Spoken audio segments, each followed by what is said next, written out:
اللہم صلی علی سیدنا و مولانا محمد و علی آل سیدنا و مولانا محمد و بارک وسلم صلاۃ والسلام علیکہ یا رسول اللہ یا حبیب اللہ صلی اللہ تعالی علیہ وسلم۔ علی جناب صدام بھائی نے اپنی بچی کی ولادت کی خوشی میں، جسے ہم لوگ 5 دن ہونے کے بعد جو چھٹا دن لگتا ہے، جسے عرف عام میں چھٹی کہتے ہیں، اس تعلق سے اس خوشی میں یہ مجلس پاک کا انعقاد کیا۔ علماء کرام مداحان رسول انام کو دعوت دی، یہ تشریف لائے۔ اللہ تبارک و تعالی اس بچی کی عمر میں برکتیں عطا فرمائے اور نظر بد سے بچائے، نیک اور صالحہ بنائے، اور ان کے والدین کو پروردگار کائنات اس مجلس کی برکت سے اجر عظیم عطا فرمائے۔ بیٹے کی پیدائش پہ خوشی بہت لوگ مناتے ہیں، مگر بیٹی کی پیدائش پر کم لوگ مناتے ہیں۔ غلط کہہ رہا ہوں؟ صحیح کہہ رہا ہوں؟ بلکہ بعض گھروں میں حال یہ ہوتے ہیں کہ بچی پیدا ہو جائے تو پتہ نہیں منہ کتنا بھاری ہو جاتا ہے، اور لڑکا پیدا ہو جائے تو بڑی بوڑھی جس کے منہ میں دانت نہیں پیٹ میں آت نہیں، وہ بھی اتنا بڑا ڈھول لے کر کہتی میرے گھر تو ناتی آیا۔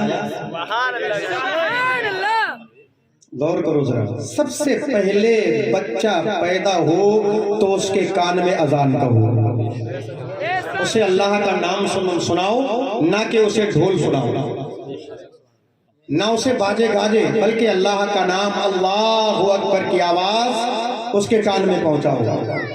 جب بچہ 7 دن کا ہو جائے تو اس کا عقیقہ کرو، لڑکی ہو تو لڑکا ہو تو، لڑکی ہو تو 1 بکری لے لو، ذبح کر دو، عقیقہ کر دو خوشی میں۔ بیٹا ہو تو 2 بکرے لے لو، 2 نہ ہو سکے تو 1 ہی ذبح کر کے، اور اس کے بعد سنت رسول اللہ ادا کر دو، خوشی بھی ہو جائے گی، سنت مصطفیٰ بھی ادا ہو جائے گی۔ سمجھ رہے ہیں؟ اب اس کے بعد میں نے ابھی شاید 2-1 دن ہوئے ہیں تو میں کسی حدیث پاک کا مطالعہ کر رہا تھا، اس میں لکھا ہوا تھا کسی بزرگ کا قول حدیث پاک کے حوالے سے کہ جس عورت کو اللہ تعالیٰ بچہ عطا فرمائے اور وہ سب سے پہلا دودھ اسے درود پاک پڑھ کر پلائے تو بیٹی ہوگی تو کنیز فاطمہ ہوگی، اور بیٹا ہوگا تو غلام مصطفیٰ ہوگا۔